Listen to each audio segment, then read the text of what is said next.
जय राधा माधव जय कुंज बिहारी जय राधा माधव जय कुंज बिहारी जय राधा माधव जय कुंज बिहारी जय राधा माधव जय कुंज बिहारी जय राधा माधव जय कुंज बिहारी जय राधा माधव जय कुंज बिहारी जय गोपी जन वल्लभ जय गिरिवरधारी जय गोपी जन वल्लभ जय गिरिवरधारी जय गोपी जन वल्लभ जय गिरिवरधारी जय गोपी जन वल्लभ जय गिरिवरधारी यशोदानन्दन व्रज जनरञ्जन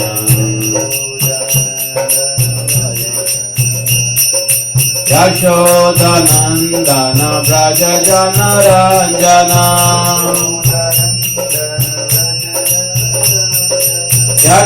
यशोदानन्दन व्रज जनरञ्जन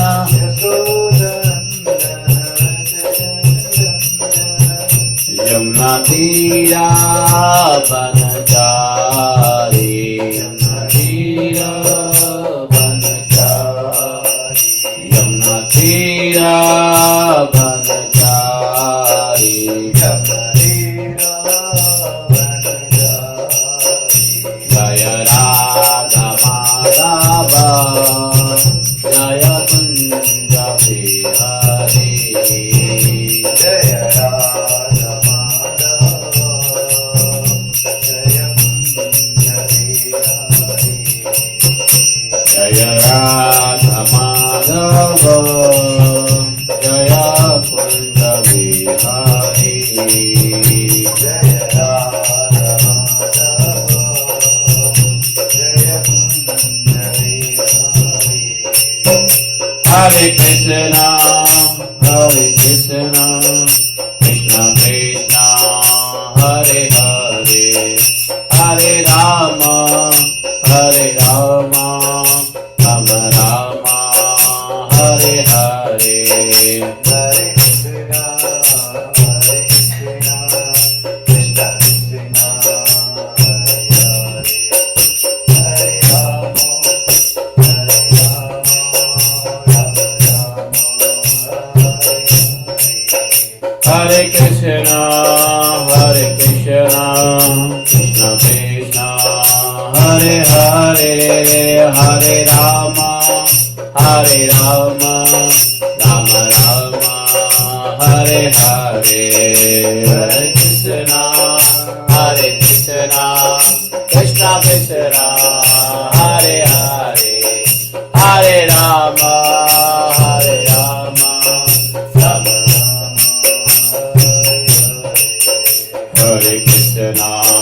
हरे कृष्णा कृष्ण कृष्ण हरे हरे हरे राम राम राम हरे हरे हरे कृष्णा कृष्ण कृष्ण हरे हरे हरे राम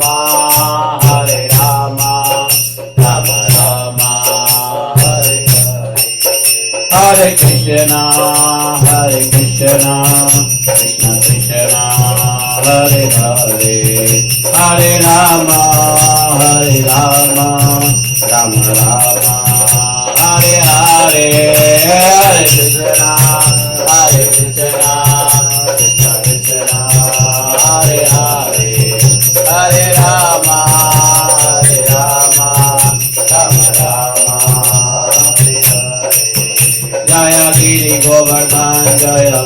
गोवर्धन जय गिरि गोवर्धन जय गिरि गोवर्धन जय गिरि गोवर्धन जय राधा कुंड श्याम कुंड राधा कुंड श्याम कुंड राधा कुंड श्याम कुंड श्री राधे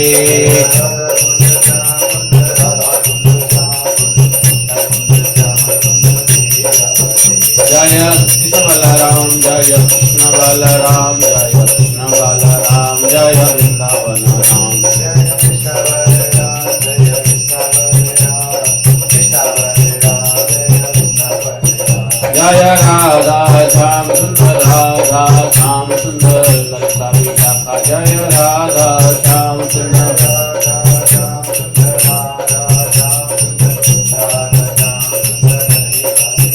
जय राधा माधव जय राधा माधव अष्ट सखी जय राधा माधव जय राधा माधव जय राधा माधव जय गौरनिताय जय गौरनिताय गौरनिताय जय गौरनिताय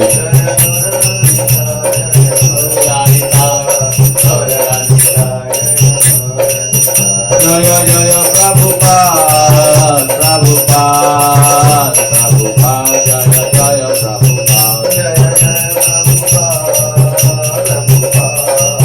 प्रभुपाद जय जय गुरुदेव गुरुदेव गुरुदेव जय जय गुरुदेव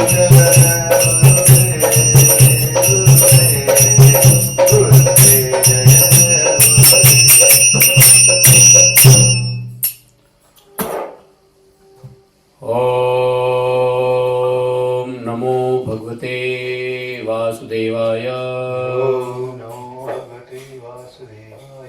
ओम नमो भगवते वासुदेवाय ओम नमो भगवते वासुदेवाय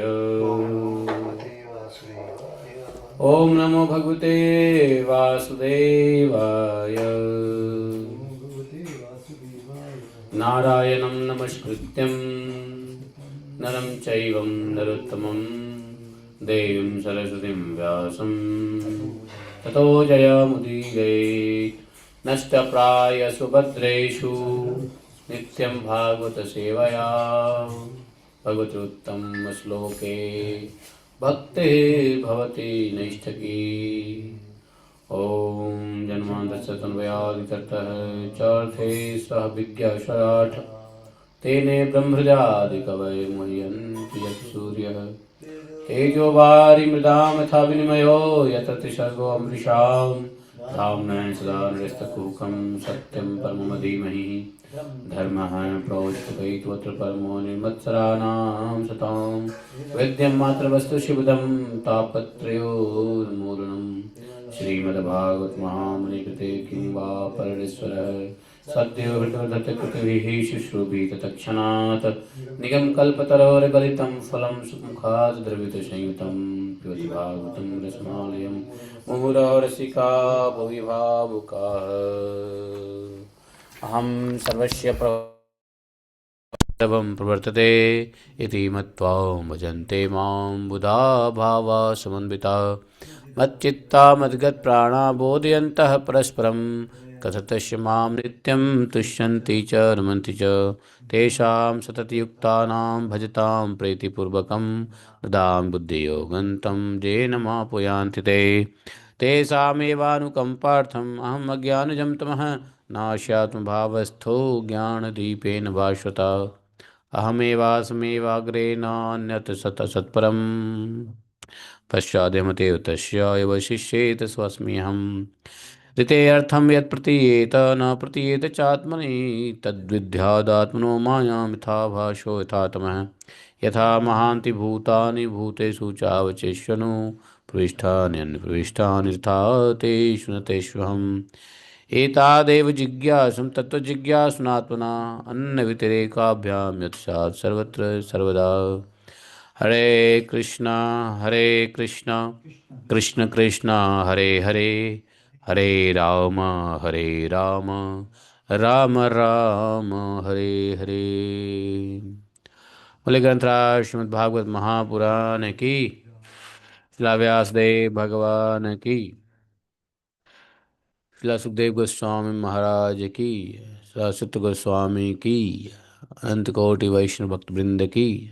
अनंत कोटि वैष्णव गुरु वृंद की। जय जय श्री राधे श्याम।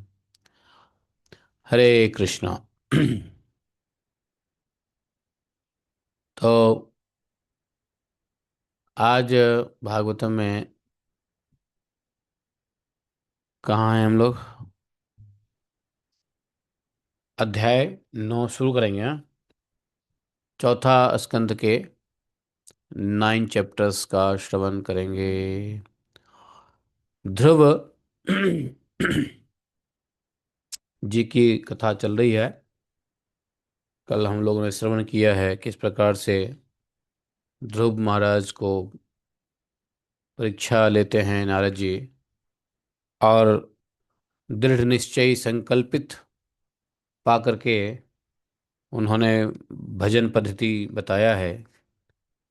कैसे भजन करना है, कहाँ पे भजन करना है, किस प्रकार से करना है, मंत्र क्या होगा, तो ये सब बताया है। भगवान के किन रूपों पे ध्यान करना है, भगवान का रूप स्वरूप कैसा है, ये सब जो है नारद जी ने ध्रुव जी को बताया। ध्रुव जी ठीक वैसे ही किए। मधुवन क्षेत्र में आए, गंगा जमुना नदी किनारे 3 बार स्नान करते थे। प्राणायाम किया है, चित्त को शुद्ध करके समाहित करके। 3 दिन में बेर खाते, उसके बाद पत्ते खा के रहते हफ्ता में 1 बार, उसके बाद सिर्फ श्वास पे रह लेते, फिर बाद में श्वास को भी रोक लिया। तो ले दे के 6 महीने में ही उन्होंने भगवत प्राप्ति कर ली। उनके तप के प्रभाव से सभी देवता आदि को त्रास हुआ है। देवता लोग परेशान होके गए हैं नारायण के पास। उन्होंने कहा है कि तुम्हारे इस परेशानी के कारण कोई और नहीं, हमारा एक भक्त है ध्रुव, वो बड़ी तपस्या में लगा हुआ है। कोई बात नहीं है, हम सब ठीक कर देंगे।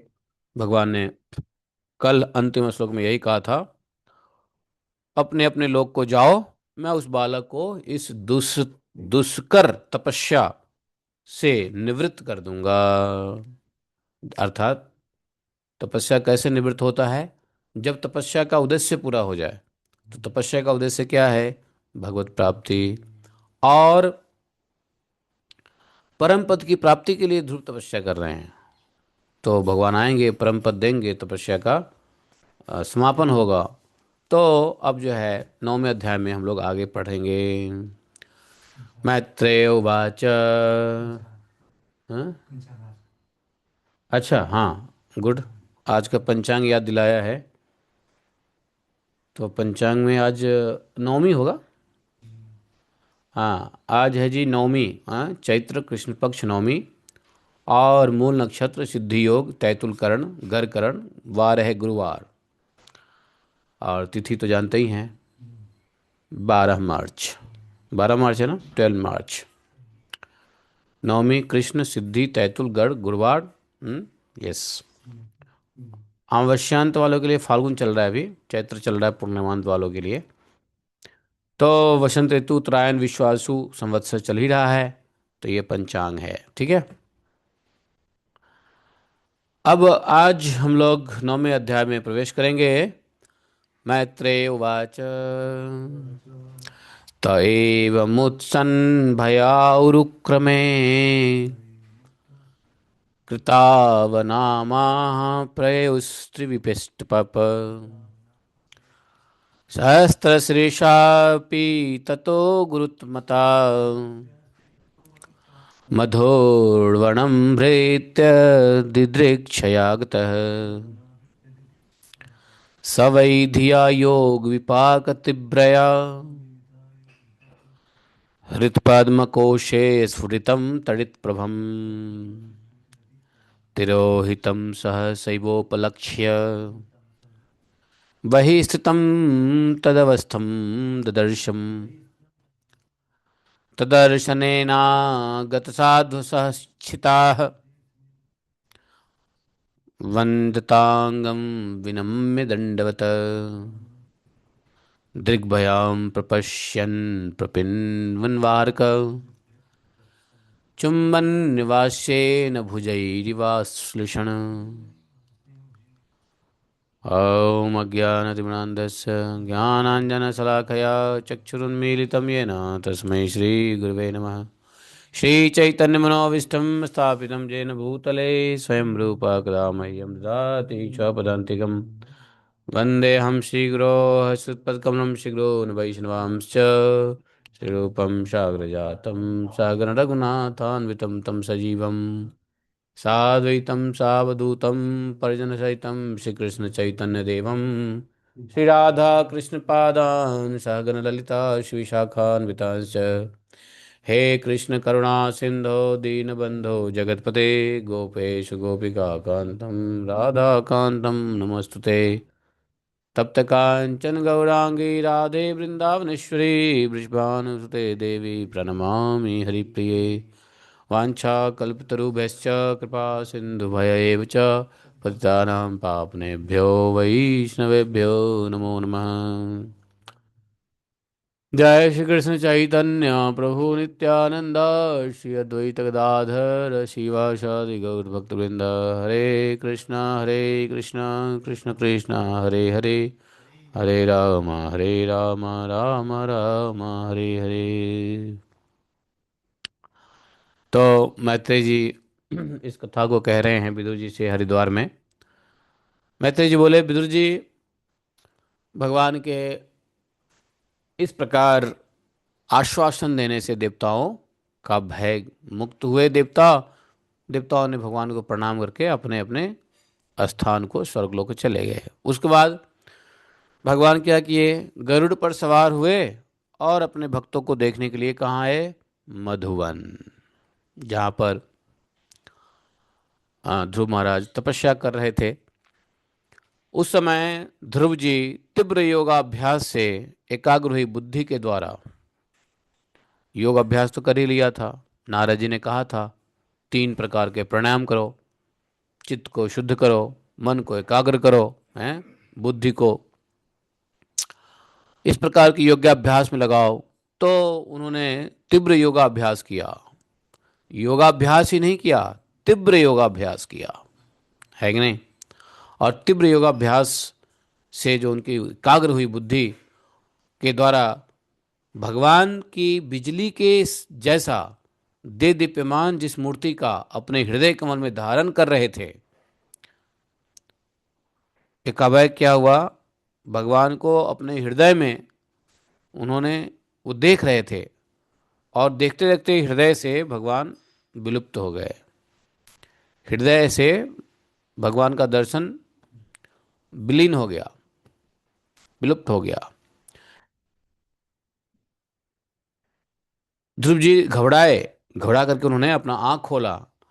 आँख खोला तो देखा जिस भगवान के अंदर उनके दर्शन हो रहे थे वह भगवान सामने खड़े हैं। जब भगवान सामने खड़े हैं तो अंदर क्यों रहेंगे, तो अंदर से विलीन हो गए।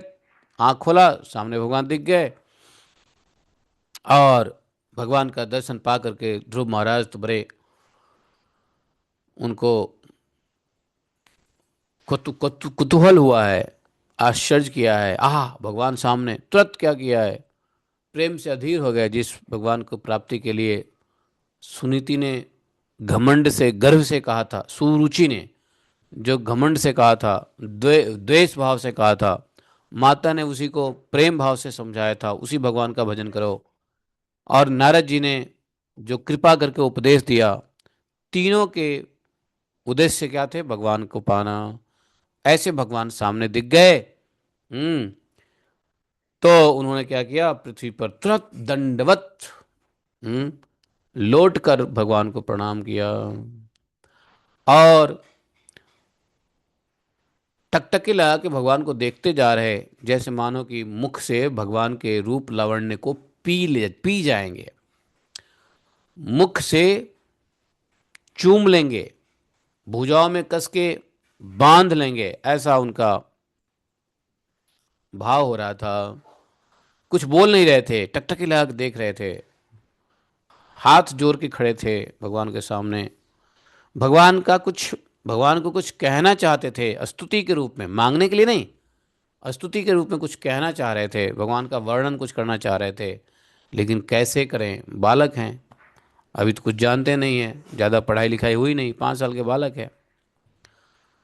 तो उनको कुछ समझ नहीं आ रहा था, ज्ञान नहीं था किस प्रकार से प्रार्थना की जाए।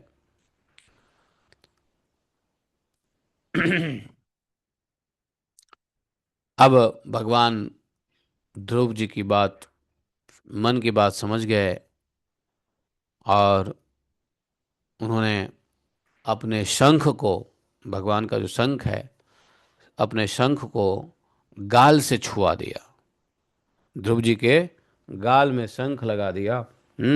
अस्पर्शम बालम कृपया कपोलो, कपोल मतलब गाल। चौथे श्लोक में देखो, कृतांजलिम ब्रह्म में कम मुना, स्पर्शम बालम कृपया कृपया कपोले। तो उन्होंने अपने शंख को, हाँ, गाल में चिपका दिया, थोड़ा सा टच कर दिया। उसके बाद क्या हुआ, ध्रुव महाराज जी को सारा ज्ञान प्रकट हो गया है। ध्रुव जी भविष्य में आने वाले समय में ध्रुव जी क्या पाने वाले थे, ध्रुव लोक, अविचल, अविचल ध्रुव लोक पाने वाले थे। इस समय शंख का स्पर्श होते, जैसे ही शंख का स्पर्श हुआ, ध्रुव जी को वेद वाणी प्राप्त हुई, दिव्य, वेद वाणी, वेदमयी दिव्य वाणी प्राप्त हुई। और जीव तथा ब्रह्म के स्वरूप का भी निश्चय हो गया उनको, मतलब समझो सारा ज्ञान ही हो गया।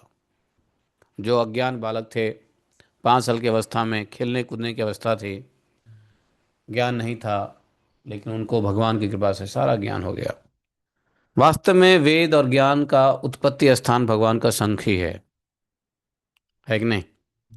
अभी हम बता रहे थे ना कि हमारे कान में शंख की आकृति बनी होती है। एनाटॉमी, जब कान का एनाटॉमी हम लोग पढ़ रहे थे, देखा कान में शंख की आकृति बनी हुई थी। तो वो किस लिए है, वेद वाणी, भगवत वाणी को श्रवण के लिए। तो कुछ इस प्रकार से उनको भगवान के शंख के स्पर्श से वेद मई दिव्य वाणी प्राप्त हुई, उनको पूरा ब्रह्म ज्ञान भी हो गया, ब्रह्म के स्वरूप का भी ज्ञान हो गया। और वेद के ज्ञान होगा तो वेद का अंत क्या है, वेद के ज्ञान का अंत क्या है, वेदांत क्या है, भक्ति। और भक्ति भाव से वो भगवान श्री कृष्ण का विश्वविख्यात स्तुति करने लगे। बड़ी धैर्यपूर्वक उन्होंने आ, भगवान का स्तुति किया। ध्रुव जी ने कहा, ध्रुव जी ने क्या स्तुति किया,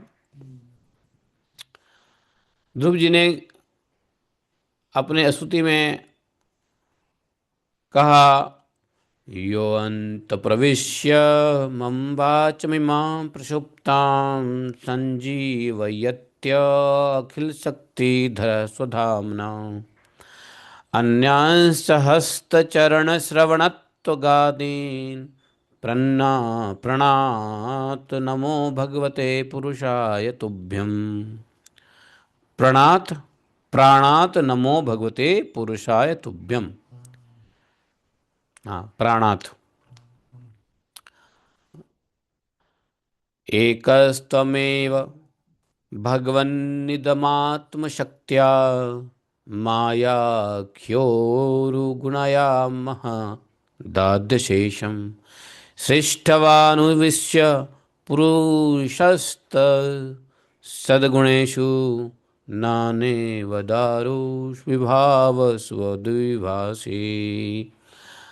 समझिए क्या बोला कि ध्रुव जी ने कहा, हे प्रभु, यो अंतः प्रविश्य मम वाच विमाम प्रसुप्ताम, आप तो सर्वशक्तिमान हैं, आप ही मेरे अंतःकरण में प्रवेश कर अपने तेज से मेरी इस सोई हुई वाणी को सजीव करते हैं और हाथ पैर कान और त्वचा आदि अन्य अन्य इंद्रियों एवं प्राणों को भी चेतनता देते हैं।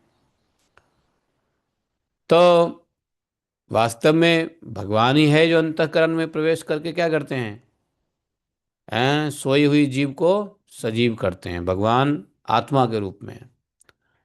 नहीं तो अगर भगवान नहीं अंतःकरण में तो निर्जीव है, वरना सजीव कौन होता करते हैं, भगवान, भगवान की तेज। और हाथ पैर कान त्वचा आदि जो इंद्रियां हैं, इनमें प्राण को भी चेतना देते हैं। अब मैं आप अंतर्यामी भगवान को प्रणाम करता हूँ। तो बोले, संजीवत्य अखिल शक्तिधर सुधामना, यहाँ तक कि हस्त चरण श्रवण त्वगादीन, त्वगादीन, गा गा मतलब क्या, इंद्रियां। तो हाथ पैर सोने, श्रवण मतलब सुनना, इत्यादि, श्रवणत्व आदि, गादीन, गा गा मतलब इंद्रियां। तो इस प्रकार से सभी इंद्रियों को आप, प्राणों को भी चेतना आप ही देते हैं। ऐसे अंतर्यामी भगवान को मैं प्रणाम करता हूँ।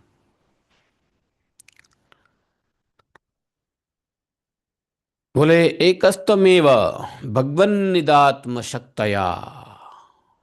ध्रुव जी कहते हैं कि आप एक ही हैं, एकस्तमेव, दूसरा कोई नहीं है, आप एक ही हैं। परंतु अपनी अनंत गुणमयी माया शक्ति से इस महत आदि संपूर्ण प्रपंच को रचकर अंतर्यामी रूप से उसमें प्रवेश कर जाते हैं और फिर इसके इंद्रिय आदि असत गुणों में उनके अधिष्ठात्री देवताओं के रूप में स्थित होकर अनेक रूप में आप दिखाई देते हैं। कैसे? ठीक वैसे ही जैसे तरह तरह के लकड़ियों में प्रकट हुई अग्नि अपनी उपाधियों के अनुसार अलग अलग रूपों में दिखाई देती है। हे नाथ, सृष्टि के आरंभ में ब्रह्मा जी ने भी आपकी शरण लेकर आपके दिए हुए ज्ञान के प्रभाव से ही इस जगत को सोकर उठे हुए पुरुष के समान देखा था। हे दीनबंधु, उन्हें आपके चरण तल का मुक्त पुरुष भी आश्रय लेते हैं। अगर कोई पुरुष मुक्त हो गया हो तो मुक्ति के बाद क्या हो, भगवान का ही चरण शरण का आश्रय लेते हैं। कोई भी कृतज्ञ पुरुष आपके चरण शरण को कैसे भूल सकता है? तो यहाँ पर भगवान भी जो है ना, ज्ञान जो देते हैं अधिकार के मुताबिक देते हैं ज्ञान। कुछ लोगों को भगवान इतना ही ज्ञान देते हैं कि भगवान एक नहीं, भगवान तीन हैं, तीन नहीं भगवान सैकड़ों, 100 भगवान हैं। कोई कहता है कि 33 करोड़ देवी देवता को भगवान ही लोग मानते हैं। कुछ लोग तीन को ही ट्रिनिटी गॉड, तीन को ही हाँ भगवान मानते हैं।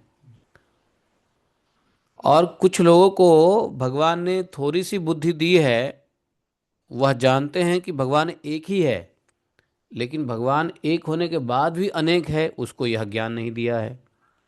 किसी को भगवान ने यह ज्ञान दिया है कि भगवान अनेक हैं, लेकिन वह एक रूप में भी विराजते हैं अल्टीमेटली, तो वो ये भी ज्ञान किसी किसी को नहीं दिया है। तो अधिकार के मुताबिक भगवान जीवों को ज्ञान देते हैं। धूप हवा पानी तो जैसे तैसे सबको समान रूप से मिलता ही है, लेकिन ज्ञान भगवान अधिकार के मुताबिक देते हैं। कौन किसके अधिकार, क्योंकि भगवान जब ये ज्ञान दे देंगे तो ज्ञान से क्या होने वाला है, भगवत ज्ञान से क्या होगा, सब भगवत धाम चला जाएगा। तो ये जो भगवत ज्ञान है वो भगवान अधिकार के मुताबिक देते हैं, किस जीव को कितना मिलना है, किस कितने जन्म में जाकर के पूर्ण ज्ञान होना है, इस यहाँ पे कितने परसेंट ज्ञान देना है, वो सब भगवान की कृपा। तो इसको कृपा कह लो। अब देखो, एक मुस्लिम समुदाय है जिसको पता है कि अल्लाह, अपने भाषा में क्या बोलता है वो, अल्लाह एक ही है। हाँ, सिख वाले भी क्या बोलते हैं, एक ओंकार, वो भी कहते हैं एक ही है।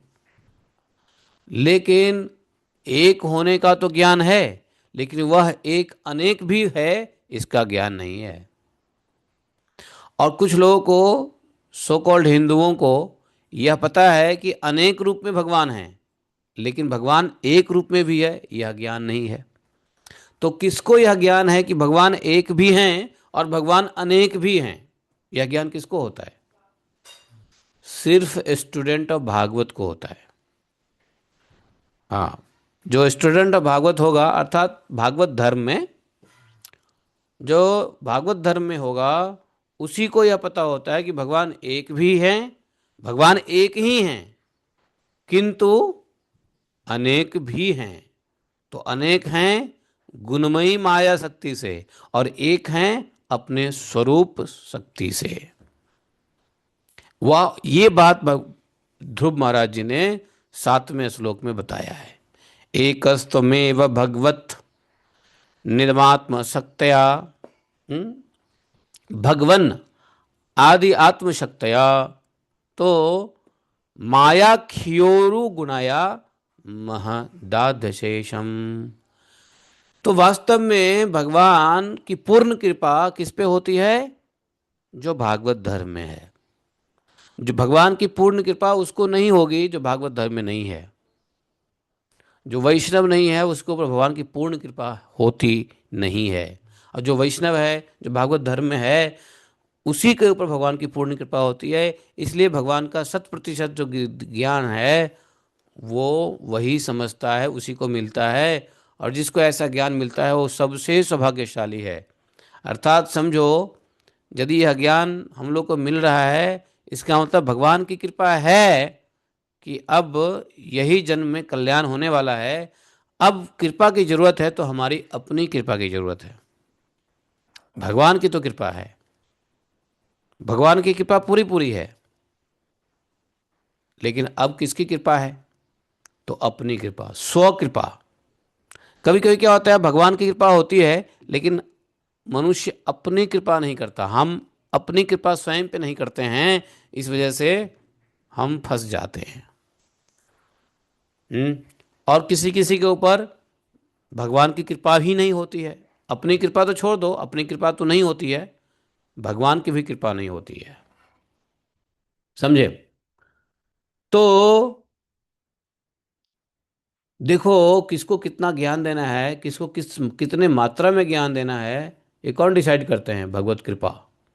नहीं है कि नहीं? अब हिंदुओं में किसी को पता है कि भगवान का एक ही स्वरूप कृष्ण का है? बाकी सब हिंदुओं भी क्या समझते हैं, ब्रह्मा विष्णु महेश तीन हैं, बाकी इंद्र हैं, ये है ये है, ये भी देवता, वो भी देवता, वो भी देवता, वो भी देवता, है कि नहीं? और देवता कोई दूसरी बात, देवताओं को ही भगवान मानते हैं। सो कॉल्ड अज्ञानी, कम कृपालु, कम कृपा प्राप्त व्यक्ति, जो सो कॉल्ड हिंदू कहते हैं अपने आप को, तो क्या होता है, उनके ऊपर की उतनी ही कृपा है। देवी देवताओं को ही भगवान मान लेते हैं और भगवान को देवी देवता मान लेते हैं। है कि नहीं? ये भी है। हाँ, हाँ, उनको एक भगवान का ज्ञान नहीं है, उनको अनेक भगवान का ज्ञान है, लेकिन है ना, तो सब कुछ पजल्ड है। और जिसको एक का ज्ञान देते हैं उसको अनेक का ज्ञान नहीं देते हैं, है ना? देखो, तो ये सब जो है भगवान की कृपा है। इसलिए भागवत के स्टूडेंट को समझना चाहिए कि भगवान की बड़ी कृपा हुई है, और अब थोड़ी बहुत जो कसर है वो हमारी कृपा में है, अपनी कृपा में है। अपनी ही स्वयं के ऊपर कृपा करें। भगवान कृपा तो है ही, जब तो ये ज्ञान मिल रहा है, नहीं? लेकिन अब अपनी कृपा की कमी से ही हम लड़खड़ाएंगे।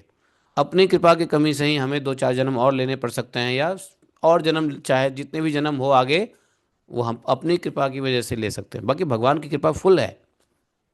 जो भागवत धर्म में आ गया, जो भागवत श्रवण में आ गया, भगवान की कृपा पूरा पूरा है कि नहीं। अब बस ये है कि लेकिन कुछ कुछ कहते हैं भगवान कृपा करेंगे तो ऐसा होगा। अब भगवान कृपा इससे ज़्यादा क्या करेंगे? इससे ज़्यादा भगवान कृपा क्या करेंगे? इससे ज़्यादा भगवान कृपा कुछ नहीं कर सकते हैं। दाम दिया, नाम दिया, गुरु दिया, शास्त्र दिया, भागवत श्रवण का है, भागवत कथा श्रवण का, हाँ, अपॉर्चुनिटी, अवसर दिया, सु अवसर दिया। इससे अधिक भगवान की क्या कृपा होगी? अब भगवान की कृपा के साथ साथ अपनी कृपा जोड़ दो और अपनी कृपा के मुताबिक काम बनेगा। तो देखो, अगले श्लोक में कह रहे हैं, त्वदत्तया वायु यदनश्च विश्वम। हे नाथ, इस संसार के आरंभ में, सृष्टि के आरंभ में क्या किया था?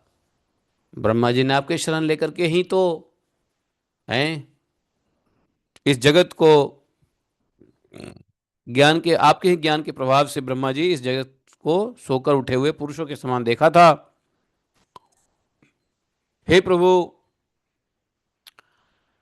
ये जो शरीर है, ध्रुव महाराज कह रहे हैं कि ये जो शरीर है, क्या शरीर है? ये शरीर शवतुल्य शरीर है। शव शव शवतुल्य शरीरों के द्वारा भोगा जाने वाला इंद्रिय और विषयों के संसर्ग से उत्पन्न सुख तो मनुष्यों को नरक में भी मिल सकता है।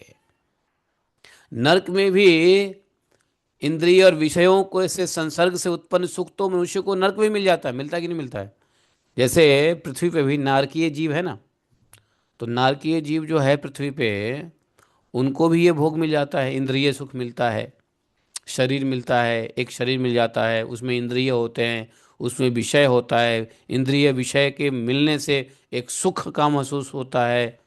जैसे सूअर देख लो, हैं, गंदे नाले में पड़ा रहेगा, नारकीय जीवन है, कोई अच्छी जीवन थोड़ी ना है, लेकिन फिर भी उसके पास इंद्रिय है, एक शरीर है, विषय है, इंद्रिय विषय मिल करके सुख महसूस करता है। मैं आराम से हूँ नाली में पड़ा हुआ। तो कहते, इसलिए कहते हैं कि मनुष्य को तो भैया वो नरक में भी मिल सकता है अन्न। फिर जो लोग विषय सुख के लिए ललायित रहते हैं और जो जन्म मरण के बंधन से छुड़ा देने वाले कल्पतरु स्वरूप आपकी उपासना भगवत प्राप्ति के सिवा किसी अन्य उद्देश्य से करते हैं, उनकी बुद्धि अवश्य ही आपकी माया के द्वारा ठगी गई है। मिच्छन्ति यत स्पर्श अजम निरेयपि नृणाम अर्चन्ति कल्पतरुम कुण पोपभोग्या। कुणप कुणप उपभोग्या, ऐसा, अर्चन्ति कल्प तरुम कुणप उपभोग्या मिच्छन्ति यत स्पर्शजम निरय अपि नृणाम। बोले कि अर्चन्ति कल्प तरु, अन्य प्रकार की कामनाओं से जो आपका पूजन करे, हैं, जो आपका भजन भक्ति से जन्म मरण का बंधन छुड़ा देने वाला है, आपकी उपासना है। आपकी उपासना क्या है? जन्म मृत्यु के बंधन से छुड़ाने वाला है। और जो लोग विषय सुख के लिए लालसा ललायित रहते हैं, और विषय सुख की ललायित रहने से अन्य उद्देश्य से आपका भजन करते हैं, वास्तव में आपका भजन तो जन्म मृत्यु से छुड़ाने वाला है। और कोई भौतिक वस्तु के लिए आपका भजन करे तो उसकी बुद्धि अवश्य ही आपकी माया के द्वारा ठगी गई है। सुनो, यहां पे हुआ क्या, ध्रुव जी को अब ज्ञान हो गया। ध्रुव जी को भगवान की कृपा से क्या हो गया? ज्ञान हो गया। वेद शास्त्र वेदांत सारा ज्ञान हो गया भगवान की कृपा से, थोड़े तत्क्षण। और ध्रुव जी को यह भी पता है कि ध्रुव जी स्वयं भजन क्यों कर रहे हैं। ध्रुव जी क्यों भगवान को प्राप्ति के लिए भजन कर रहे हैं? भगवान से प्राप्त करके पहले ध्रुव जी सोचे कि मैं भगवान का दर्शन करूंगा, तपस्या करूंगा, दर्शन करूंगा, और दर्शन जब भगवान दे देंगे तो क्या मांगूंगा? वो पद जो हमारे दादा और पिताजी को नहीं मिला, उससे भी श्रेष्ठ पद दे दीजिए। अर्थात सांसारिक पद मांगने की इच्छा से ध्रुव जी ने शुरू में भजन करने के लिए निकले थे। अब ज्ञान हो गया। ज्ञान क्या हो गया? अरे, ये तो भगवान के हैं, उपासना से, भगवान के भक्ति से तो जन्म मरण के बंधन से ही छूट सकता है। तो काहे को कोई अन्य वासना, अन्य उद्देश्य से, अन्य किसी पर्पस से क्यों भजन किया जाए? तो स्वयं उनको स्वयं अपना ही एग्जाम्पल सामने दिखता है कि देखो, मैं आया था कहाँ परम पद के लिए, लेकिन भगवान तो भैया जन्म मरण के बंधन से ही छुड़ा देने वाले हैं। तो परम पद के लिए भी यदि भजन किया जाए तो ये तो बुद्धि अवश्य आप ही की माया द्वारा ठगी गई है। हे नाथ, आपके चरण कमलों का ध्यान करने से और आपके भक्तों के पवित्र चरित्र सुनने से प्राणियों को जो आनंद प्राप्त होता है, वह निज आनंद स्वरूप ब्रह्म में भी नहीं मिल सकता। फिर जिन्हें काल की तलवार काट डालती है, उन स्वर्गीय विमानों से गिरने वाले पुरुषों को तो वह सुख मिल ही कैसे सकता है? देखो, भगवान के नाम रूप गुण लीला चरण का ध्यान करने से क्या होता है? भक्तों के, यहाँ तक कि भगवान के भी और भगवान के भक्तों का भी कहा, दोनों का कहा कि आपके ध्यान करने से और आपके भक्तों के पवित्र चरित्र सुनने से। तो ध्यान किसको करना है? भगवान का। और श्रवण, भगवान के भी चरित्र श्रवण कर सकते हैं और भक्तों के भी चरित्र श्रवण कर सकते हैं। भगवान की जो चरित्र क्या है, भगवान की जो लीलाएं हैं, तो भगवान की लीला का श्रवण और भगवान के भक्तों के चरित्र का श्रवण। तो भक्तों का जो लीला है वो चरित्र है, भगवान का जो चरित्र है वो लीला है ना। सुनने से प्राणियों को आनंद प्राप्त होता है, और वह आनंद कहाँ मिल जाता है? वैसे कहीं नहीं मिल सकता है, ऐसा निज निज आनंद स्वरूप ब्रह्म में भी नहीं मिल सकता। फिर जिन्हें काल की तलवार काट डालती है, जो काल की तलवार जिसको काट डालती है, उन स्वर्गीय विमानों से गिरने वाले पुरुष को तो यह सुख मिल ही कैसे सकती है? ही।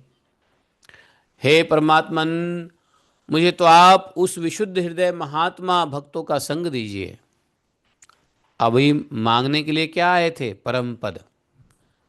ध्रुव जी मांगने के लिए क्या चले? परम पद। लेकिन अब मांग क्या रहे हैं?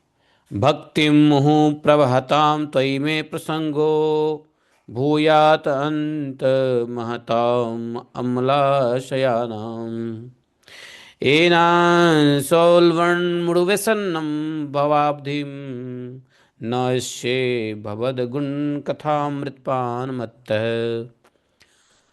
तो ध्रुव महाराज निकले थे परम पद को पाने के लिए। अब उनको क्या चाहिए? नहीं नहीं नहीं, हमको तो भक्तों का ही संग दीजिए हे भगवान। विशुद्ध हृदय महात्मा भक्तों का संग दीजिए, जिनका हृदय विशुद्ध है, महात्मा है, शुद्ध भक्त हैं, ऐसे भक्तों का संग दीजिए। जिनका आप में अविच्छिन्न भक्ति भाव है, अविच्छिन्न, और कहीं भी उनका भक्ति भाव नहीं है, सिर्फ आप में। आपके अलावा उनका कहीं, उनका भक्तिभाव कहीं छिन्न भिन्न नहीं है। कहाँ है? आप में अविच्छिन्न है। तो छिन्न भिन्न का उल्टा क्या है? अविच्छिन्न। अविच्छिन्न। और अविच्छिन्न का उल्टा क्या है? छिन्न भिन्न। जैसे मान लो हमारी चित्त 10 जगह लगी रहती है, उसको क्या बोलेंगे? हमारी चित्त भिन्न भिन्न वस्तुओं में लगी हुई है।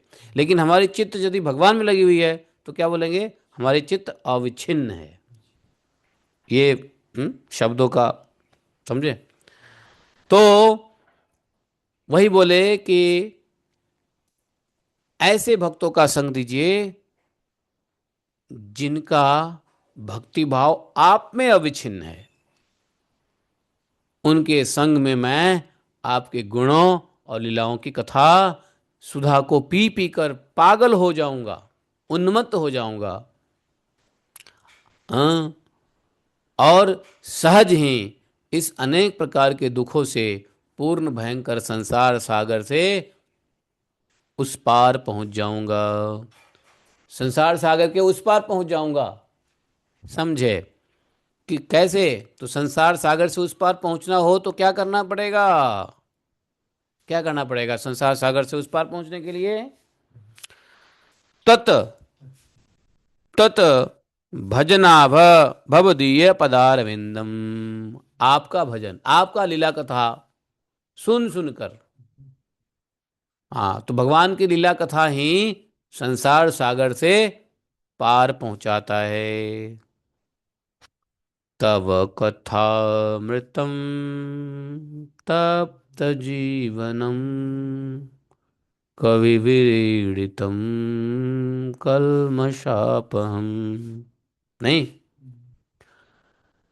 तो भगवान की कथा ही संसार से पार पहुंचाता है। और आपकी कथा कहाँ होती है? जहाँ आपके भक्त होते हैं, जिनका भक्ति भाव सिर्फ आप में ही लगा हुआ है। ऐसे शुद्ध महात्माओं के संग में रहेंगे तो आपकी कथा का श्रवण होता रहेगा और आपकी कथा पी पी करके मैं उन्मत्त हो जाऊंगा। जैसे जैसे एक व्यक्ति दारू पीता है, दारू तब तक पीता रहना चाहता है जब तक वो मतलब नशे में पागल बेहोश ना हो जाए। नहीं, थोड़ा दे दो तो उसको मजा नहीं आता, और पिएगा और पिएगा और पिएगा, है कि नहीं? और तब तक पीता रहेगा जब तक वो अपने शरीर के स्तर को ही भूल जाएगा। दारू वाला जो व्यक्ति होगा ना, दारूबाज, दारूबाज को देखे हो नहीं देखे हो? दारूबाज जो होता है ना, वो थोड़ा, हाँ, जो दारूबाज होता है ना, वो तो एक एक पिएगा तो उसको कुछ नहीं होगा, दो पिएगा तो वो और पीने की इच्छा करेगा। कब तक पीने की इच्छा करेगा? जब तक उसको परम आनंद न मिल जाए। परम आनंद कैसे उसको मिलता है? जब तक उसको अपना शरीर का भी पता नहीं हो कि मैं कहाँ हूँ, मेरे कमर के पैंट नीचे गिर रहे हैं या कमर में है, शर्ट निकली हुई है या शर्ट है, मतलब अपने अंग वस्त्र का भी ध्यान नहीं रहता, अपने शरीर का भी उसका जब, तो उसको कहते हैं उन्मत्त, पागल की स्थिति। तो ऐसी स्थिति में जाकर तब जाकर के वो उसको पेट भरता है दारू से। लेकिन उसके उल्टे, उसका उल्टा समझ लो, ध्रुव जी कह रहे हैं कि मैं कथा सुधा को पी पी कर पागल हो जाऊंगा। हैं?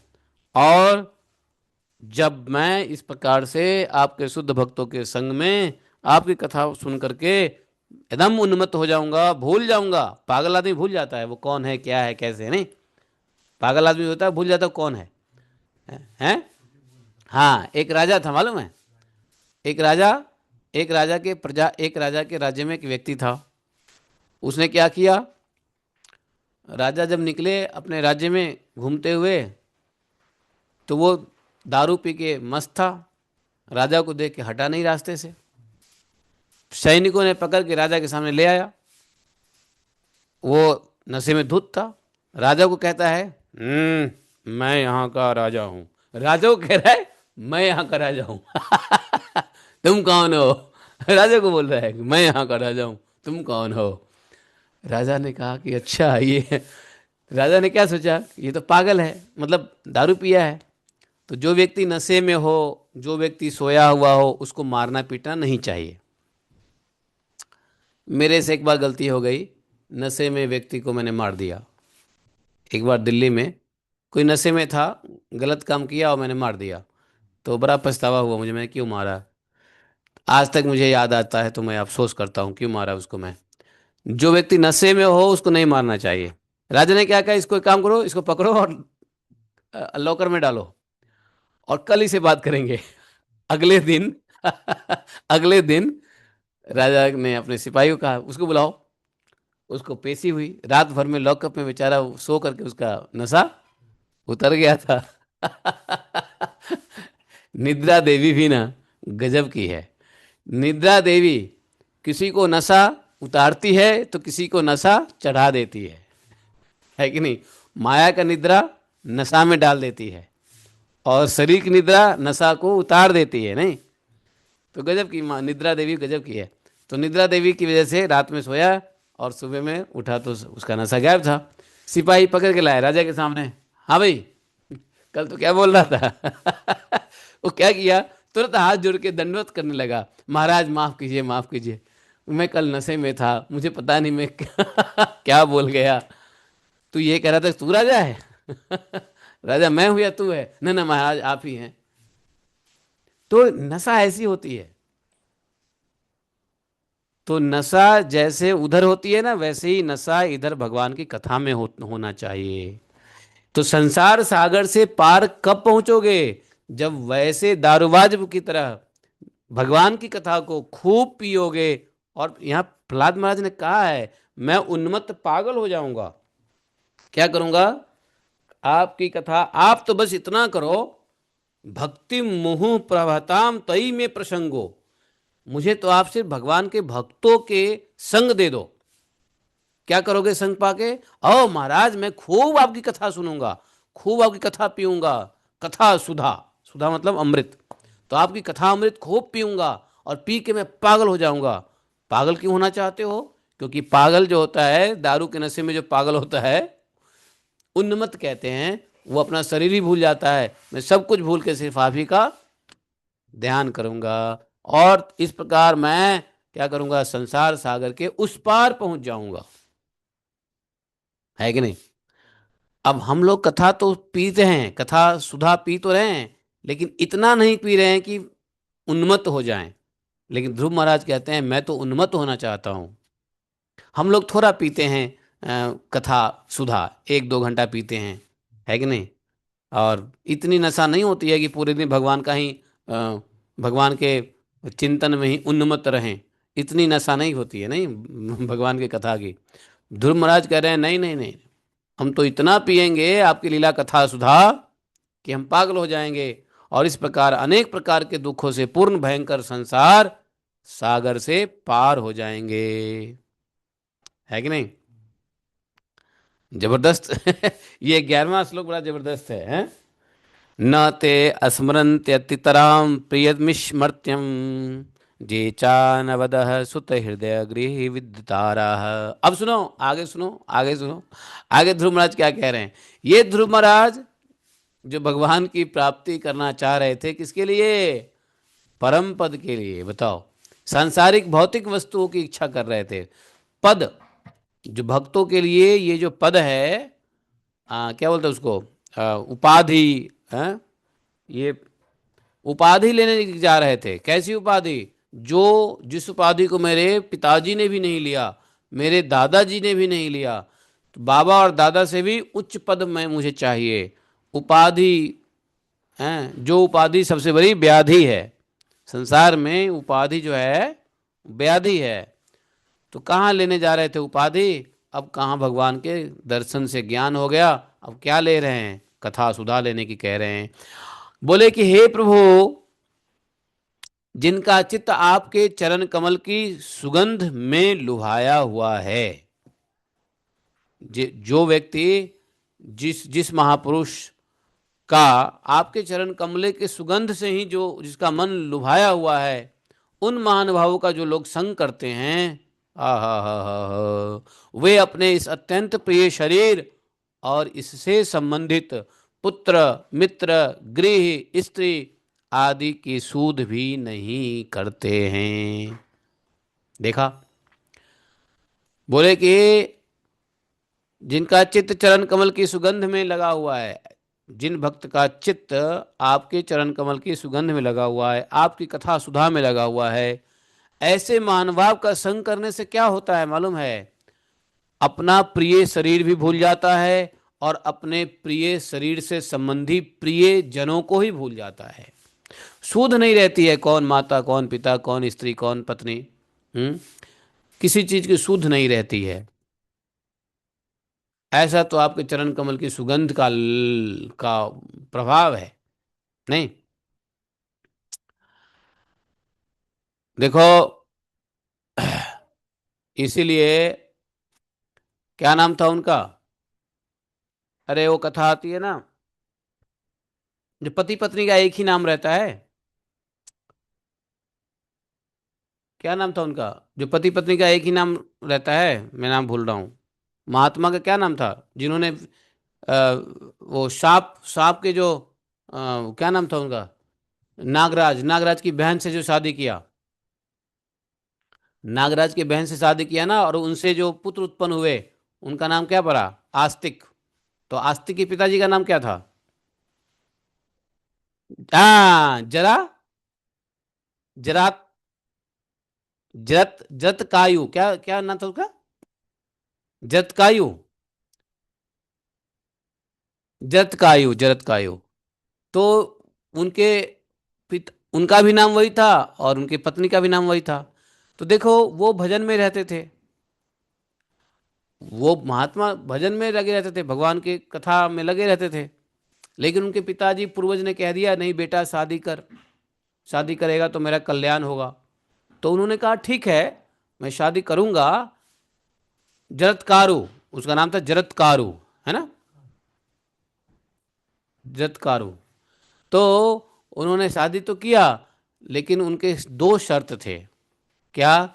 कि मेरे नाम की ही पत्नी होनी चाहिए, और दूसरा शर्त क्या था? कि मैं उसका परवरिश नहीं करूंगा। शादी करेंगे लेकिन उसका देखभाल नहीं करेंगे। बताओ, कोई व्यक्ति शादी करेगा, हैं? तुम ऐसी शादी करना चाहते हो? लोग लोग शादी क्यों नहीं करना चाहता है? इसलिए नहीं करना चाहता ना, कि शादी हो जाएगा तो पत्नी को पालने के लिए पैसे कमाने पड़ेंगे, संसार में जाना पड़ेगा, झूठ सच बोलना पड़ेगा, बच्चे हो जाएंगे तो पूरा जंजाल फैल जाएगा। इसीलिए लोग शादी नहीं करना चाहते हैं, ब्रह्मचारी लोग। क्योंकि ध्यान भटक जाएगा, भजन से अलग हो जाएगा, जिम्मेदारी आ जाएगी। अभी तो क्या है, बैठे बैठे खाना पीना मिल रहा है, अब तो मेहनत करना पड़ेगा शादी करने के बाद, भजन छोड़ना पड़ेगा, इसलिए नहीं करते हैं ना कुछ ब्रह्मचारी लोग शादी। तो उन्होंने कहा कि ठीक है पिताजी, अपने पूर्वजों को कहा, जरत्कारु, कि हम शादी करेंगे लेकिन एक शर्त है, कि हम उसको पालन नहीं करेंगे। और इधर नागराज को शादी करने की जरूरत थी। क्यों जरूरत थी? क्योंकि उनसे एक पुत्र उत्पन्न चाहिए था। उस पुत्र का नाम क्या था पड़ा? आस्तिक। तो वही पुत्र था जो जन्मेजय के यज्ञ से बचाया। जन्मेजय ने सांप का यज्ञ किया ना, तो सांप के यज्ञ से आस्तिक ने बचाया था। समझे? हाँ।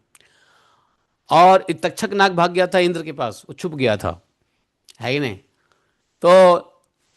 तो उन्होंने जरत्कारु के भाई से कहा, अपने साले से कहा, कि तुमसे तुम्हारे तुम्हारे कन्या से विवाह करूंगा, तुम्हारे बहन से विवाह करूंगा, एक शर्त है कि मैं उसका भरण पोषण नहीं करूंगा, और सुनो, एक पुत्र उत्पन्न करने के बाद मैं भाग जाऊंगा भगवान के कथा सुनने के लिए, हमको इस समय में नहीं पढ़ना।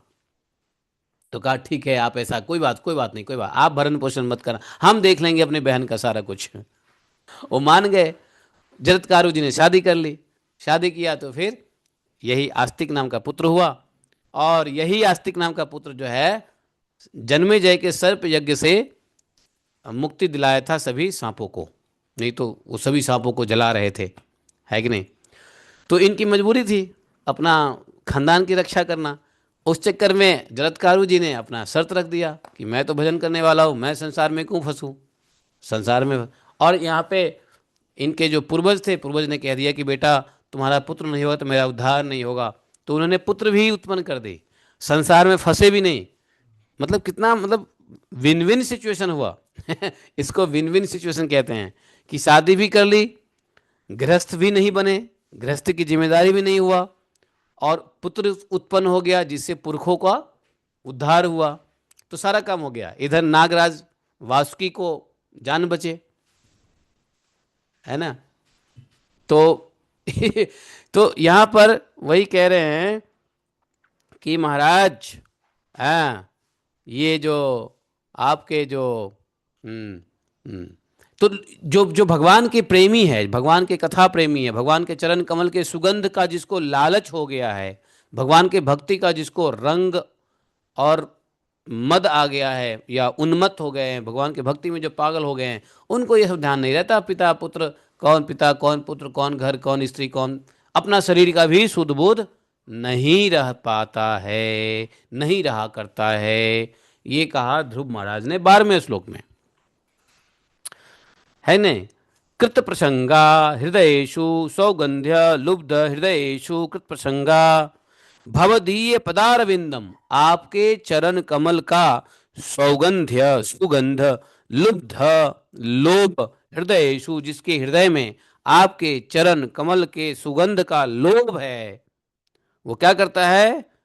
कृत, हाँ, संगा, क्या करता है वो? सुत सुहृद गृह वित्त दारा, वित्त मतलब रुपए पैसे, धन संपत्ति, दारा मतलब पत्नी, गृह घर, सुहृद अपने नाते रिश्तेदार, सुत अर्थात पुत्र, तो पुत्र, नाते रिश्तेदारी, घर, वित्त अर्थात रुपए पैसे धन संपत्ति, दारा पति पत्नी, इन सब का कुछ भी ज्ञान नहीं रहता। ये चा न वद,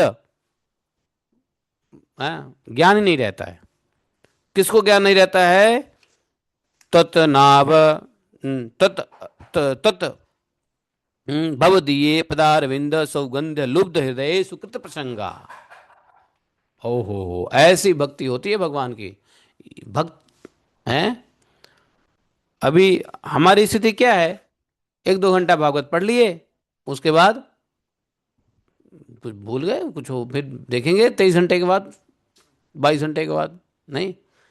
तो जैसे हैं, तो जैसे दारूबाज, दारू दारू जो दारू पीता है ना, दारू शराबी लोग शराब पिएगा, तो मान लो वो 1 गिलास पी के उसको क्या होने वाला है? 1 गिलास में तो उसको याद ही रहेगा कि मैं कौन हूँ, मेरा घर कहाँ है, वो ठीक से चलेगा, कपड़ा भी ठीक से संभालेगा।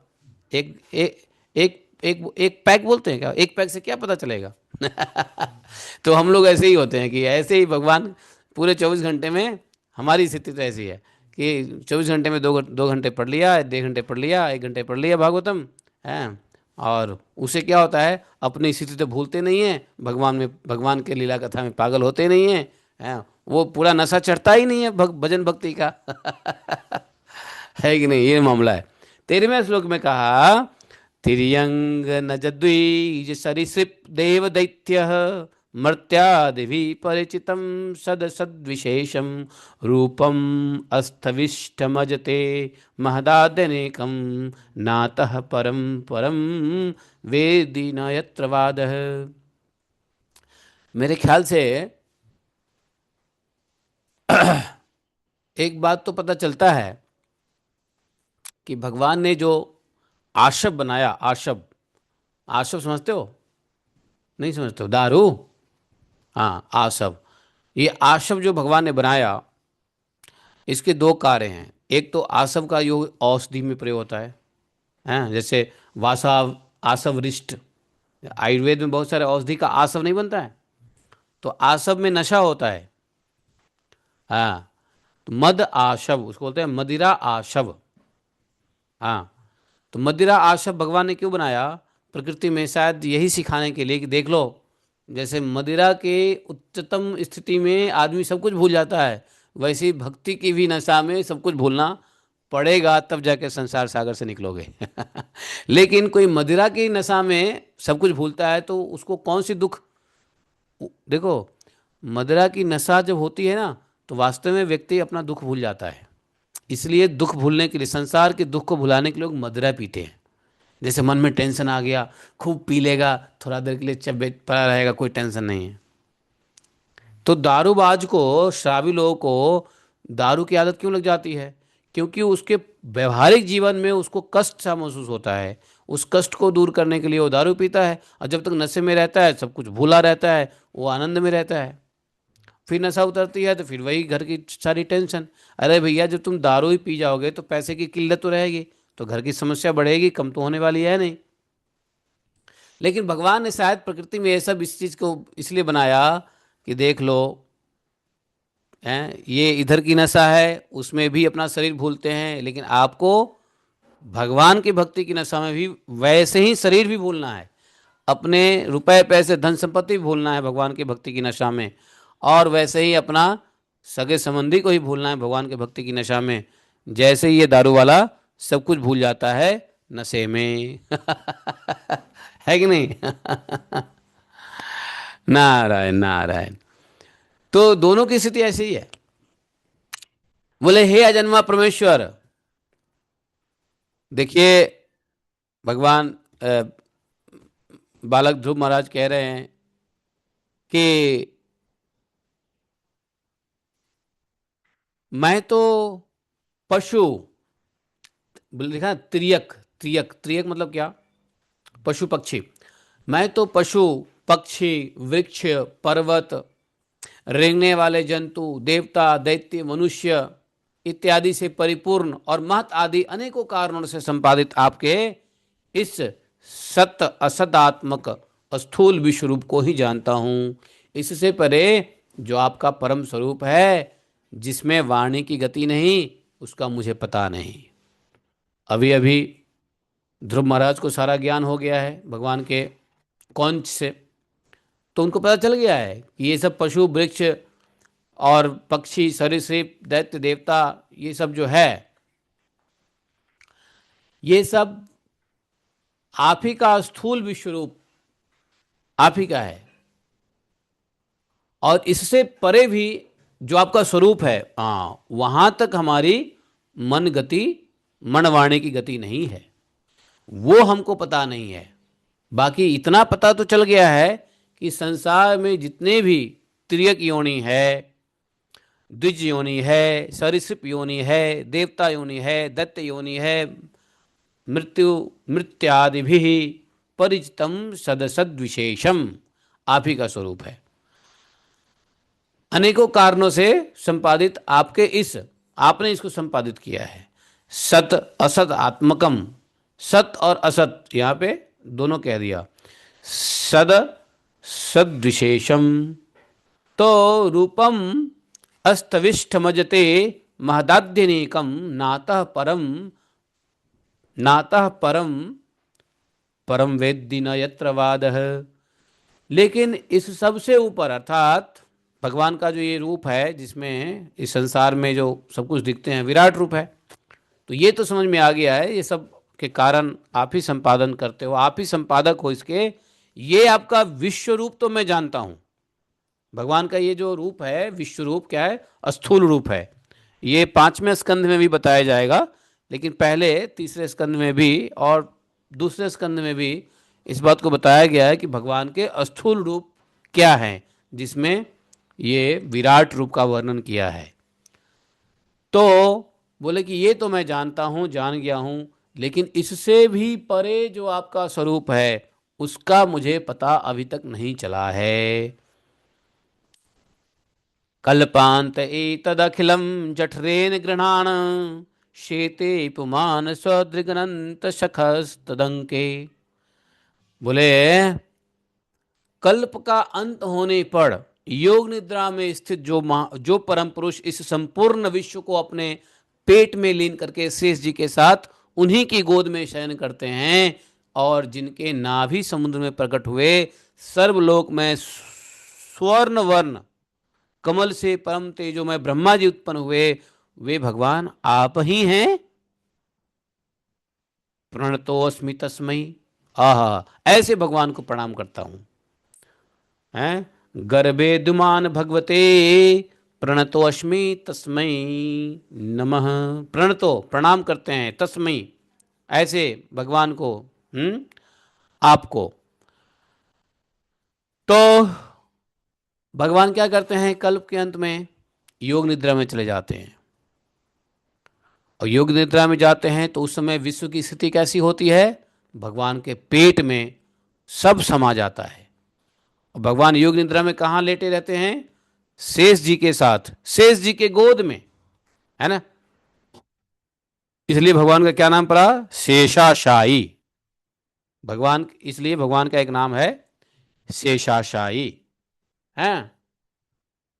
और जब प्रलय काल के अंत में, कल्प के अंत में ऐसा होता है, लेकिन जब प्रलय का अंत होता है और दोबारा से कल्प का निर्माण होता है, तो आप ही के नाभि कमल से क्या होता है? हैं, आप ही के नाभि समुद्र से प्रकट ब्रह्मा जी, तेजो में ब्रह्मा जी उत्पन्न हुए। आहा, ऐसे आपको मैं प्रणाम करता हूँ हे प्रभु। तम नित्य मुक्तम परिशुद्ध विबुद्ध आत्मा कुटस्थ आदि पुरुषो भगवान त्रयधिश। और क्या करते हो आप अपने ही गुणों के अधीश्वर हो जाते हो। आप अपनी अखंड चिन्मयी दृष्टि से बुद्धि की सभी अवस्था के साक्षी हैं और नित्य मुक्त शुद्ध सत्वमय सर्वज्ञ परमात्म स्वरूप निर्विकार आदि पुरुष षड ऐश्वर्य संपन्न एवं तीनों गुणों के अधीश्वर हैं आप। तो भगवान क्या क्या हैं? बोले भगवान आप नित्य मुक्त हो, आप शुद्ध सत्वमय हो, आप सर्वज्ञ हो, आप परमात्म स्वरूप हो, आप निर्विकार हो, आदि पुरुष हो, और आप षड ऐश्वर्य संपन्न लिए हो। आप तीनों गुण आपके अधीन रहता है। आप जीव से सर्वथा भिन्न हैं, आप जीव से सर्वथा भिन्न हो और संसार की स्थिति के लिए यज्ञ अधिष्ठाता विष्णु के रूप में विराजमान हैं। तो भगवान जो है, वो जो भगवान है, जो एकात्म भगवान है, जो एकल भगवान है, जो वो एक भगवान है, जो अभी शुरू शुरू में कहा ना, क्या कहा शुरू में, एकस्तमेकम। जो एक भगवान है वह एक भगवान क्या होते हैं? अनेक रूप में आते हैं, गुणों को स्वीकार करते हैं और स्थिति के लिए आप विष्णु के रूप में विराजमान है पालन के लिए। तो आपसे ही विद्या अविद्या इत्यादि विरुद्ध गतियों वाली अनेकों शक्तियां निरंतर प्रकट होती रहती है, धारावाहिक रूप से, धारा प्रवाहिक रूप से हमेशा प्रकट रह होती रहती है। विद्या अविद्या विरुद्ध अरुद्ध सरुद्ध सारे आप जगत के कारण हो। अखंड अनादि अनंत आनंदमय निर्विकार परब्रह्म स्वरूप हैं। आपकी मैं शरण ग्रहण करता हूँ। बोले मानद मात्रम विकारम अहम प्रपद्ये। मानव मात्र विकारम अहम प्रपद्ये।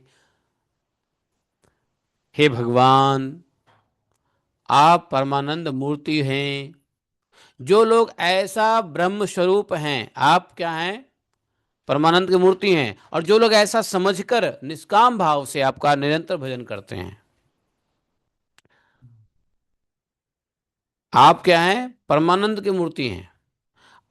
ऐसा जो लोग समझ करके निष्काम भाव से आपका भजन करते रहते हैं, उनके लिए राज्य आदि भोगों की अपेक्षा आपके चरण कमलों की प्राप्ति ही भजन का सच्चा फल है। कोई भौतिक वस्तु की प्राप्ति की इच्छा उसके लिए तुच्छ हो जाता है। इसलिए हे स्वामी, यद्यपि बात ऐसी ही है तो भी गौ जैसे अपने तुरंत के जन्मे हुए बछड़े को दूध पिलाती है और व्याघ आदि से बचाती रहती है गाय, उसी प्रकार आप भी भक्तों पर कृपा करने के निरंतर विकल रहने के कारण हम जैसे सकाम जीव की भी कामना पूर्ण करके उनकी संसार भय से रक्षा करते रहते हैं। तो यहाँ पे थोड़ा एग्जाम्पल दिया है कि जिस प्रकार से गौ माता क्या करती है, तुरंत जन्मे हुए बछड़े को क्या करती है, चाट करके साफ सुथरा कर देती है, फिर दूध पिलाती है, और जब तक बालक गोवत्स छोटा रहता है तब तक क्या होता है, उसकी रक्षा करती है। नहीं तो उस प्रकार आप भी भक्तों पर कृपा करने के लिए क्या करते हैं? हाँ, हम जैसे सकाम जीव को भी कामना पूर्ण करके उसकी संसार भय से रक्षा करते हैं। तो जीवों के अंदर कामना तो रहती है, जीव सकाम ही है ना। प्रकृति में जीव सकाम है, लेकिन सकाम जीव होते हुए भी आप क्या करते हो? हमारी कामना की पूर्ति करके संसार भय से रक्षा भी करते हो। जैसे एक बच्चा जन्म लेता है, गाय का बच्चा जन्म लेता है, तो जन्म लेता है तो उसकी इच्छा क्या होती है? दूध की इच्छा होती है। हम्म वो जैसे खड़ा होगा तो सीधा जाएगा दूध की तरह है। उसका काम भाव क्या है? दूध। और जीव का काम क्या है? नाना प्रकार के विषय वस्तु की कामना करता रहता है। तो बोले कि जिस प्रकार से गाय का बछड़ा जन्म लेते ही वो दूध की कामना करता है, दूध तो पिलाती है गौ माता दूध तो पिलाती ही है, साथ साथ उसकी रक्षा भी करती है, साथ साथ उसकी रक्षा भी करती है। हाँ, उसी प्रकार से आप हम भक्तों के ऊपर, हैं, हम सकाम जीवों की कामना पूर्ण करके आप हमें संसार भय से रक्षा भी करते हो। गजब का एग्जाम्पल दिया है, क्रोनोलॉजी बहुत अच्छा दिया है ध्रुव महाराज ने यहाँ पर। ये कुछ श्लोक में, यहाँ पे यह श्लोक समाप्त हुआ है। ध्रुव महाराज की प्रार्थनाएं। मैत्रेय जी कहते हैं, विदुर जी, जब शुभ संकल्प वाले मतिमान ध्रुव जी ने इस प्रकार स्तुति की, तब भक्तवत्सल भगवान उनकी प्रशंसा करते हुए कहने लगे। श्री भगवान उवाच, भगवान ने क्या कहा? वेद अहम ते व्यवसितम हृदय राजन्य बालक, तत्प्रयक्षामि भद्रम ते दुरामप्मि सुव्रत। न अन्यैरधिष्ठितं भद्र यद्भ्राजिष्णु ध्रुवक्षिति, यत्र ग्रहरक्षताराणां ज्योतिषां चक्रमाहितम्। भगवान ने कहा, ए राजकुमार, तपस्वी राजकुमार, उत्तम व्रत का पालन करने वाला तपस्वी राजकुमार, मैं तुम्हारे हृदय का संकल्प जानता हूं। तुमने तपस्या क्यों की है, यह संकल्प जानता हूं। तुम्हारी कामना को जानता हूं, तुम्हारी इच्छा को जानता हूं। हालांकि तुम जो इच्छा कर रहे हो, तुमने जो संकल्प किया था तपस्या से पहले, उस पद को प्राप्त करना बहुत कठिन है। तुम ये चाह रहे थे ना कि तुमको तुम्हारे पिता और दादाजी अर्थात मनु, उनके दादा कौन है? मनु हैं। तो मनु से भी ऊपर का पद चाहते हो, बड़ी दुर्लभ है, कठिन है। फिर भी मैं तुझे वह देता हूं, तुम्हारा कल्याण हो। नहीं नहीं नहीं प्रभु, अब मुझे कोई पद नहीं चाहिए। ध्रुव महाराज ने कहा होगा, ऐसा कहा होगा ध्रुव महाराज ने, नहीं नहीं महाप्रभु, वो छोड़ दीजिए, भूल जाइए। हाँ, अज्ञानतावश हमने आपका हृदय में कामना रख के सकाम तपस्या किया, उसको भूल जाइए, अब मुझे नहीं चाहिए वो पद। भगवान ने कहा, नहीं, तुम्हारी इच्छा थी तो दूंगा मैं, वो तो बिना दिए रहूंगा नहीं। भगवान भक्त की हृदय की इच्छा पूरी करते हैं। थोड़ा भगवान तो बल्कि सोच, भगवान तो अवसर को ढूंढते रहते हैं कि भक्त इच्छा करे और मैं भक्त की सेवा करूं। समस्या क्या है भगवान के लिए कि भगवान के भक्त इच्छा ही नहीं करते किसी चीज की, और भगवान ढूंढते रहते हैं मौका, पीछे पीछे चलते रहते हैं, कुछ तो इच्छा करे हृदय में। तो भगवान भक्त की सेवा करने की कोशिश करते हैं, और भक्त निष्काम रूप से भगवान की सेवा करने की कोशिश करते हैं। दोनों में ऐसा होर लगा हुआ है सेवा करने का। भक्त के अंदर भगवान की सेवा करने का होर लगा हुआ है, और भगवान को भक्त की सेवा करने की लालसा रहती है। अरे ये मेरा शुद्ध भक्त है, कुछ इसकी सेवा करूं मैं। भाई सेवा भाव भगवान में है जब तो उनके भक्त में है। भगवान में सेवा भाव नहीं रहेगा तो उनके भक्त में कैसे रहेगा? राजा में सेवा भाव नहीं रहेगा तो प्रजा में कहाँ से सेवा भाव रहेगा? बाप में सेवा भाव नहीं रहेगा तो बेटा में कहाँ से सेवा भाव रहेगा? मालिक के अंदर सेवा भाव नहीं रहेगा तो उसके नौकरों के अंदर सेवा भाव कहाँ से आ जाएगा? नहीं। तो भक्त सेवा भाव है, इसका मतलब है भगवान भक्त से अधिक सेवा भाव रखते हैं। किसकी सेवा? भक्तों की सेवा। तो भगवान तो ढूंढते रहते हैं कि कोई भक्त हृदय में कुछ रखे इच्छा, अब मैं तुरंत उसको पूर्ति करूं, और सेवा से भगवान आनंदित होते हैं। भगवान यहाँ पे आज प्रसन्न हुए हैं, चलो एक भक्त की कुछ इच्छा तो मैं पूर्ति करूं। अब भक्त कह रहा है, नहीं नहीं नहीं, वो मेरी अज्ञानता थी कि हमने हृदय में परम पद मांग लिया, नहीं नहीं नहीं नहीं प्रभु माफ करो, अब वो सब नहीं चाहिए हमें तो। अब भगवान, अब आपके भक्तों का संग दे दो, आपकी कथा सुन के पागल हो जाऊं और संसार सागर से चला जाऊं, क्या मुझे पद लेना है? उनको समझ में आ गया कि मनु का भी पद टेम्पररी है। मनु जी का पद भी, हाँ, ध्रुव महाराज के दादाजी कौन है? मनु है। तो मनु का भी पद उनको समझ में आ गया कि टेम्पररी है। और तो छोड़ो, ब्रह्मा जी का भी पद टेम्पररी है। परदादा का भी पद कोई परमानेंट नहीं है, वो भी टेम्पररी है। हैं, उत्तानपाद की बात छोड़ ही दो। हैं, राजा उत्तान, राजा राजा की जब मनु की ही पोजीशन टेम्पररी है, तो उत्तानपाद जैसे राजा की कौन सी गिनती है? तो भगवान ने कहा नहीं, तेरा कल्याण हो, मैं तो तुम्हें वो वर दूंगा। हैं, तो क्या दिया? बोले कि ध्रुव, जिस तेजोमय अविनाशी लोक को आज तक किसी ने प्राप्त नहीं किया, जिसके ओर चारों नक्षत्र ग्रह, जिसके चारों ओर, चारों तरफ, चारों दिशाओं में नक्षत्र ग्रह तारा गण ज्योतिष चक्र उसी प्रकार चक्कर काटता रहता है जिस प्रकार मेढ़ी के चारों ओर दवरी के बैल घूमते रहते हैं। दवड़ी जानते हो? दवड़ी, दौनी, दौनी होता है ना, दौनी।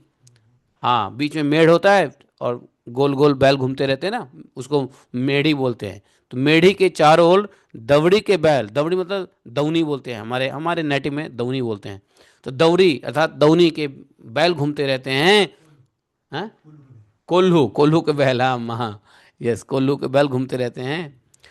तो उसी प्रकार से तुमको वो मैं तेजो में अविनाशी लोक देता हूं, जिसके चारों ओर ग्रह नक्षत्र तारा सब चक्कर काटते रहते हैं, और अवान्तर कल्प पर्यंत रहने वाले अन्य लोगों का नाश हो जाने पर भी जो स्थिर रहता है।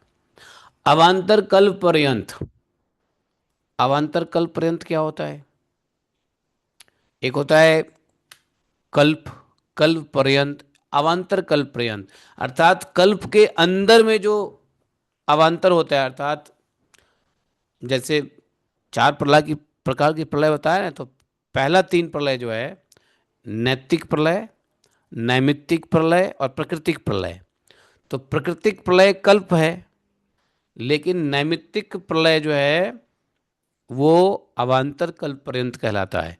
तो बोले कि उसके नष्ट होने पर भी ध्रुवलोक का नाश नहीं होता है। मैं ऐसा ध्रुवलोक तुमको देता हूं। और सुनो, इतना ही नहीं, ये ऋषि लोग भी तुम्हारी प्रदक्षिणा किया करेंगे। ये तारा ही नहीं, धर्म, अग्नि, कश्यप, शुक्र आदि नक्षत्र तो हैं ही, साथ में सात ऋषि, सप्त ऋषि भी ध्रुवलोक की प्रदक्षिणा किया करते हैं। तो सप्तऋषि क्या करते हैं? पृथ्वी के जीवों के कल्याण के लिए मंत्र उच्चारण करते रहते हैं और ध्रुवलोक की परिक्रमा करते रहते हैं। हाँ, हाँ, ध्रुवता। तो बोले कि सुनो, अब तुम एक काम करो, जब तुम्हारा पिता, जब तुम्हारा पिता तुम्हें राज्य सिंहासन देकर वन को चले जाएंगे, तब तुम एक काम करना, 36 वर्ष तक, 36,000 वर्ष तक धर्म पूर्वक पृथ्वी का पालन करेगा। तुम्हारी इंद्रियों की शक्ति ज्यों की त्यों बनी रहेगी, तुम थकोगे नहीं, चिंता मत करो, बूढ़े नहीं होगे। तुम्हारी इंद्रियां शक्ति ज्यों की त्यों बनी रहेगी। तू 36,000 वर्ष तक धर्म पूर्वक पृथ्वी का पालन करेगा, और आगे चल करके तुम्हारा भाई शिकार खेलता हुआ उत्तम मारा जाएगा। तब उसकी माता सुरुचि पुत्र प्रेम में पागल होकर उसे वन में खोजती हुई वन के अग्नि में प्रवेश करके जल के मर जाएगी। ध्रुव, यज्ञ मेरी प्रिय मूर्ति है। तुम अनेक प्रकार के बड़ी बड़ी दक्षिणा वाले यज्ञ करोगे, और तुम उत्तम उत्तम भोग को भोग कर अंत में मेरा ही स्मरण करोगे। इससे तुम अंत में संपूर्ण लोकों के वंदनीय हो जाओगे और सप्त ऋषियों से भी ऊपर मेरे निज धाम को जाओगे, जहां पहुंचकर संसार में फिर लौटना नहीं होता है। मैत्रेय जी कहते हैं कि बालक ध्रुव को भगवान ने इस प्रकार से और फिर ध्रुव महाराज ने क्या किया? ध्रुव महाराज ने भगवान को परिक्रमा किया, पूजा किया, है ना। तो ध्रुव महाराज से भगवान पूजित होकर के भगवान ने ध्रुव को अपना पद प्रदान किया और भगवान अपने लोक को चले गए गरुड़ जी के ऊपर सवार होकर के। अब भगवान की चरण सेवा से संकल्पित वस्तु प्राप्त हो जाने के कारण, जो उसकी इच्छा थी, इच्छित वस्तु प्राप्त जब हो गया ध्रुव महाराज को,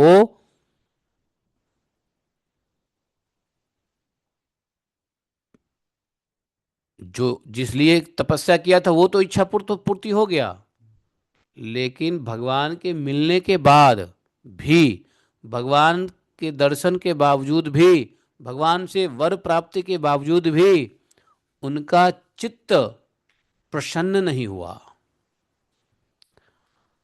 फिर वे अपने नगर को लौट गए।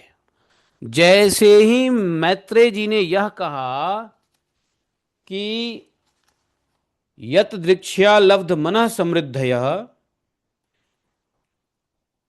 वांछन्ति तद्यास्य मृते अर्थमानात्मनो, तो विदुर जी को कान खरा हो गया। विदुर जी परेशान हो गए। विदुर जी ने प्रश्न कर दिया, ठहरिए महाराज, एक मिनट, एक मिनट, 1 मिनट। क्या हुआ? आपने अभी अभी कहा कि ध्रुव जी को भगवान ने दर्शन दिए, उनकी सारी मनोवांछित कामनाएं पूर्ति की, उनको वो परम पद ध्रुवलोक दिया, उसके बाद अपना धाम तक देने के लिए भगवान ने कमिटमेंट कर दिया। इतना कुछ पाने के बाद भी ध्रुव जी का चित्त प्रसन्न नहीं हुआ। क्यों? ऐसा क्यों? अब क्या पाने को रह गया कि ध्रुव जी का चित्त प्रसन्न नहीं हुआ? बताओ। भगवान का परम पद प्राप्त कर लिया, अत्यंत दुर्लभ वस्तु।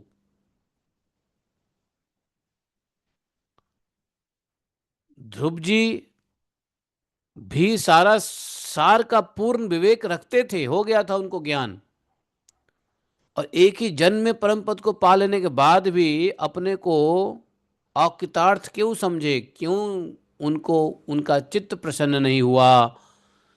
मैत्रेय जी ने इसका उत्तर दिया है, बताया है कि क्यों उनका चित्त प्रसन्न नहीं हुआ है। तो मैत्रेय जी ने जो उत्तर दिया है, क्यों चित्त प्रसन्न नहीं हुआ है, इसको हम लोग कल पढ़ेंगे। और कल ही हम लोग ध्रुव जी का जो भाई है उत्तम, उत्तम का अंत होगा और ध्रुव जी यक्षों के साथ युद्ध करेंगे। तो दो चीजें हम लोग कल पढ़ेंगे। कल के लिए रखो कि ध्रुव जी को क्यों प्रसन्नता नहीं हुई,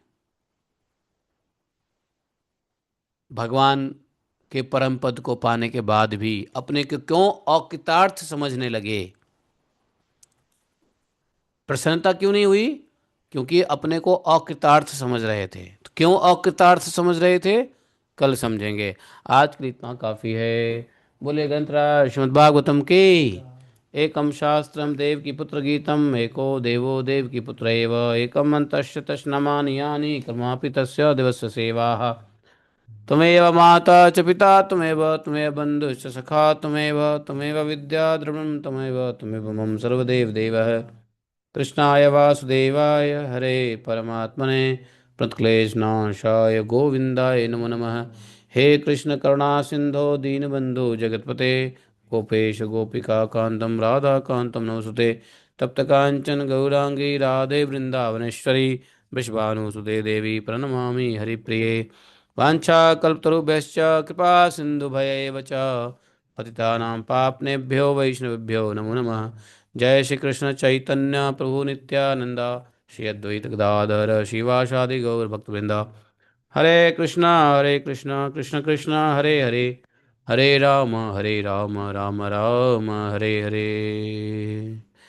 बोले ग्रंथराज श्रीमद् भागवतम की, शिला प्रभुपाद की, गुरु गौरांग की जय। जय जय श्री राधे श्याम। आप लोगों का कहना है कि मैं कुछ पूछने नहीं देता हूँ, कुछ बात करने नहीं देता हूँ, तो इसलिए अभी 2 मिनट का समय है। बताइए, किसी को कुछ कहना है, किसी को कुछ पूछना है, किसी से कुछ बात करनी है, भागवत से संबंधित, इस कथा से संबंधित, संसारिक संबंधित नहीं, तो आप बात कर सकते हैं, पूछ सकते हैं, समझा सकते हैं या समझ सकते हैं। अभी कुछ लोगों ने बोला कि आप समय ही नहीं देते बोलने का, क्या हो गया है आपको, आप ही बोलते रहते हो। तो अभी समय है, बताइए, किसी को कुछ बोलना है, किसी को कुछ कहना है, किसी को कुछ पूछना है, किसी को कोई संदेह है, या किसी को बहुत अधिक रियलाइजेशन हो रहा है, तो आप शेयर करना चाहते हो शेयर करो, 2 मिनट का समय है। नहीं तो हम आगे बढ़े नंद नंदन स्तोत्र में। हैं? No questions, no comments. जय श्री राधे। ऑनलाइन के लोग आजकल सोए रहते हैं क्या? जगह तो रहते हैं ना? नहीं, ऑनलाइन वाले सोए हैं, जगह हैं? ओके, जागते रहो।